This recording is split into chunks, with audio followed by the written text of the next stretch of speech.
wabarakatuh.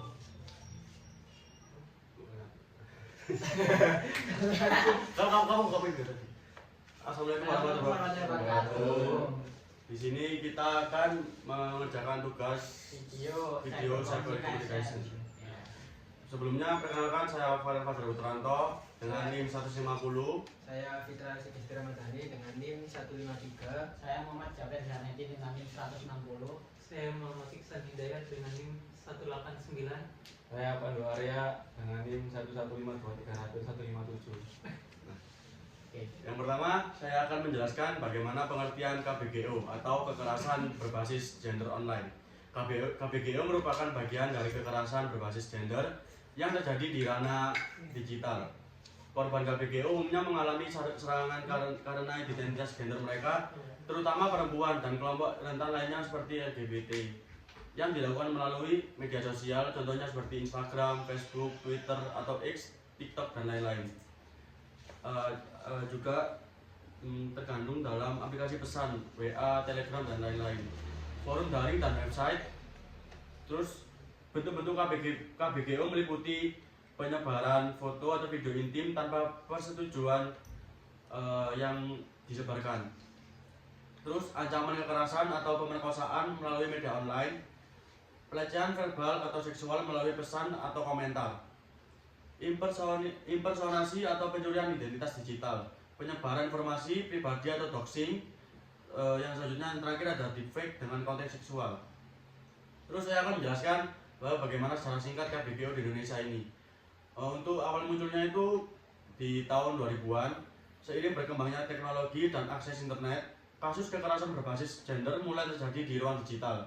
Awalnya belum banyak perhatian dari publik maupun pemerintah. Yang kedua ada kasus terkemuka ini tahun 2010-an, kasus penyebaran video intim selebriti di tahun 2008 sampai tahun 2012 menjadi sorotan publik, meskipun korban justru sering distigmatisasi. Kemunculan media sosial memperluas ruang terjadinya KBGO seperti kasus-kasus pelecehan lewat chat, foto palsu, atau ancaman daring. Yang ketiga ada peningkatan kesadaran dan advokasi organisasi seperti SafeNet, Komnas Perempuan, dan RRC KJHAM mulai mengadvokasi korban KBGO. Menurut SafeNet tahun 2023, mayoritas korban KBGO adalah perempuan usia 18 sampai 30 tahun. Pelaku bisa berasal dari lingkungan dekat, mantan pasangan, kenalan maupun anonim yang nggak dikenal. Terus ada upaya pencegahan dan penanganan edukasi digital ini yang berperspektif gender, pelaporan ke lembaga terkait Komnas Perempuan, SafeNet, LPSK, dan kepolisian. Yang selanjutnya ada pengertian cyber society dan culture. Oke, untuk yang pengertian cyber society dan culture, cyber society adalah masyarakat yang terbentuk, berinteraksi, dan berkembang dalam ruang digital atau internet, media sosial, platform komunikasi online, dan sebagainya. Cyber culture adalah norma, nilai, perilaku, dan budaya yang lahir serta berkembang di dalam ruang digital tersebut. Masyarakat digital bukan hanya soal teknologi, tapi juga bagaimana manusia hidup, berpikir, dan bersosialisasi di dalamnya. Kaitannya dengan KBGO. Yang pertama, perubahan bentuk kekerasan dalam budaya siber. Di dunia fisik, kekerasan berbasis gender cenderung berbentuk fisik atau verbal langsung. Di dalam cyber society, kekerasan tersebut bermutasi menjadi bentuk digital seperti doxing, penyebaran konten intim, cyberstalking, dan yang lainnya. Ini menunjukkan bahwa budaya patriarki juga ikut bermigrasi ke ruang digital. Yang kedua, relasi kuasa di ruang digital. Cyber society menciptakan relasi kuasa baru di mana pelaku bisa bersembunyi di balik anonimitas, menyebarkan kekerasan ke publik lebih luas dengan cepat, mengontrol korban dengan ancaman digital, atau misalnya menyebar foto pribadi. Lalu cyber culture yang belum cukup aman bagi perempuan dan kelompok rentan memungkinkan kekerasan ini berkembang. Yang ketiga, normalisasi kekerasan di budaya cyber. Di beberapa orang digital seperti grup obrolan anonim atau forum gelap, KBGO bahkan dijadikan hiburan, lelucon, dan pameran kekuasaan. Yang ternyata forum-forum yang menyebarkan foto pribadi perempuan tanpa izin deepfake video porno dengan wajah publik figur. Ini menciptakan budaya digital yang permisif terhadap kekerasan karena kurangnya etika digital dan penegakan hukum. Yang keempat, peran identitas digital dalam KBGO. Cyber society memungkinkan orang menciptakan identitas digital yang bisa berbeda dari dunia nyata. Namun hal ini juga membuat perempuan, LGBTQ, dan minoritas gender lebih rentan menjadi target KBGO, terutama ketika mereka vokal atau menunjukkan identitasnya di ruang digital. Budaya siber yang belum inklusif menjadikan ruang digital tidak aman bagi semua. Yang kelima, budaya partisipasi dan reproduksi kekerasan dalam cyberculture. Konten kekerasan mudah disebarluaskan dan diproduksi atau diunggah ulang, dibagikan, dijadikan meme, sehingga trauma korban berulang. Ini memperlihatkan bagaimana kekerasan tidak berhenti saat tindakan selesai, tapi terus berlangsung lewat penyebaran konten dan komentar masyarakat digital. Yang keenam, resistensi dan budaya perlawanan digital. Meski begitu, cyber society juga memungkinkan akses terhadap solidaritas digital atau dukungan dari komunitas.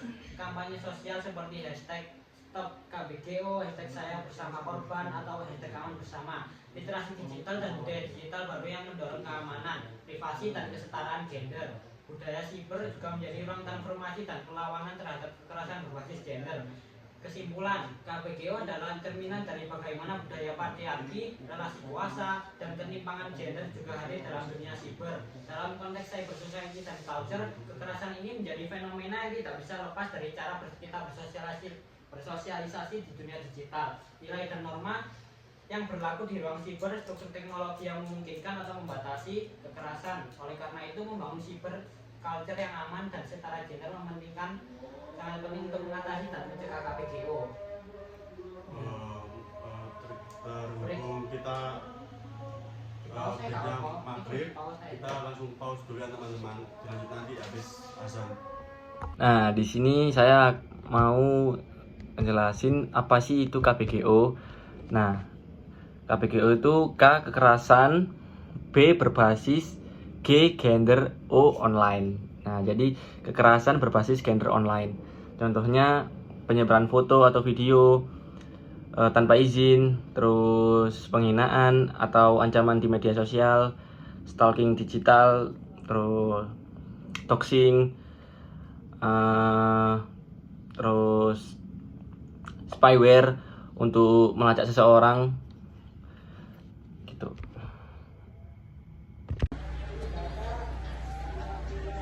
Halo teman-teman, di sini aku akan menjawab pertanyaan nomor 2, yaitu mengapa hal tersebut itu bisa terjadi. Jadi yang dimaksud hal tersebut itu adalah KBGO atau kekerasan berbasis gender online.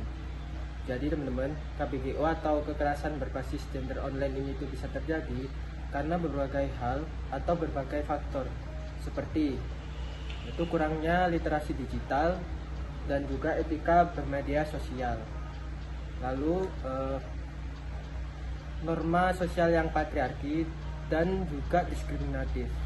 Selanjutnya adalah anonimitas di dunia maya yang mempermudah pelaku untuk melakukan kejahatan atau kekerasan di media sosial atau di dunia maya tanpa takut untuk dikenali.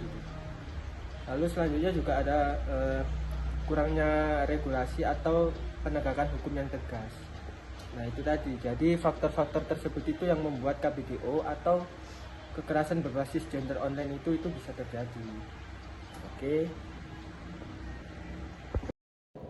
Di sini saya akan menjawab pertanyaan nomor 3, yaitu tentang bagaimana KBGO masih terjadi di masyarakat.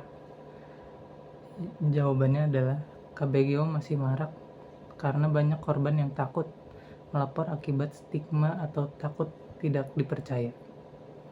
Selain itu, pelaku sering tidak mendapatkan hukuman dan masyarakat masih sering menyalahkan korban, yaitu victim blaming. Oke, di sini saya akan menjawab pertanyaan nomor 4, yaitu apa upaya yang telah dilakukan dalam menolak KBGO. Nah, upaya yang telah dilakukan antara lain edukasi literasi digital dan gender melalui kampanye online dan offline. Yang kedua ada peluncuran platform pelaporan seperti lapor atau layanan dari Komnas Perempuan. Lalu ada advokasi hukum untuk mendorong UU Perlindungan Data Pribadi dan revisi UU ITE. Lalu gerakan solidaritas netizen seperti tagar hashtag tolak KBGO atau stop victim blaming. Di sini saya akan menjawab pertanyaan berikan contoh KBGO di Indonesia. Saya akan mengambil kasus yang pernah viral di media sosial, yaitu kasus Revina pada tahun 2023. Revina VT, seorang konten kreator dan influencer di media sosial menjadi sasaran KBGO ketika ia mengomentari topik seputar feminisme dari situ dan isu perempuan dalam salah satu kontennya. Dalam video tersebut, ia mengungkapkan pandangan yang dianggap sebagai kontroversial dan dianggap menyudutkan perempuan. Korban kekerasan, akibatnya banyak pengguna media sosial yang menyerangnya secara verbal melalui komentar, terus melalui doxing, terus buat meme gitu, terus ancaman kekerasan. Terus reaksi netizen ini terbagi dua. Ada yang sebagian netizen membela Revina dengan alasan kebebasan berekspresi dan bahwa ia memiliki hak untuk menyampaikan pendapat. Yang kedua, sebagian besar lainnya juga mengecam keras pernyataannya, tapi juga mengecam cara serangan terhadap dirinya yang sudah melampaui batas wajar, termasuk ancaman seksual dan body shaming. Terus solusi dan penanganannya itu yang pertama, pelaporan ke platform banyak akun pengguna yang melanggar kebijakan anti kekerasan platform seperti Twitter dan Instagram dilaporkan oleh publik sehingga beberapa diantaranya diblokir. Yang kedua adalah penyadaran publik. Kasus ini menjadi bahan diskusi di berbagai media sosial dan forum tentang pentingnya etika digital, batas kebebasan, dan perlindungan terhadap perempuan. Yang ketiga ada dukungan psikologis dan hukum. Lembaga bantuan hukum seperti SafeNet dan LBH API memberi edukasi tentang cara melaporkan KBGO dan menyediakan konsul hukum serta psikologis bagi korban.